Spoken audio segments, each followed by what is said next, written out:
my fellow citizens. Today I will tell you a tale of presidents and the populace, the great and the small, as they meet and miss each other on the streets of everyday life.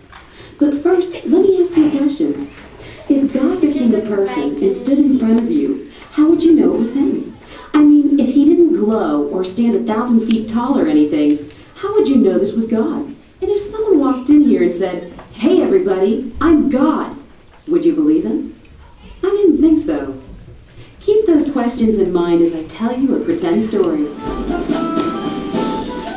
Once upon a time, there was a man who was the president of a country. Show yourself, Mr. President, and give us a wave. You don't need that yet. Don't need it yet. Don't need it yet. This president longed for the people who had elected him to get to know him, and he wanted to get to know them. Now let's meet the citizens of this country. All of you citizens stand and wave to us. Good.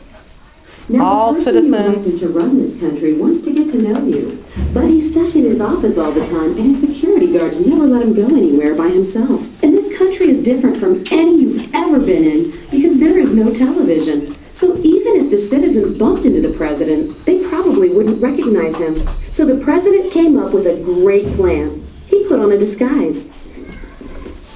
Then he sneaked out through a window, and he made his way into the night. He spent the whole next day walking among the citizens. Go ahead, Mr. President, walk among them. That's it. And you citizens of the country, you see him, but you don't think he's anybody special.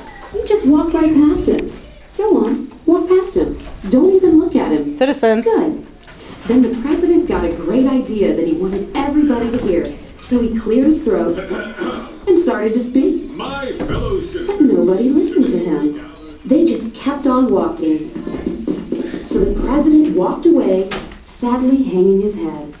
But two of the people of the country who had seen him making his speech recognized him from pictures they'd seen in the newspaper. The knowledge of who this was hit them like lightning. Hey. Did you hear me? It hit them like lightning.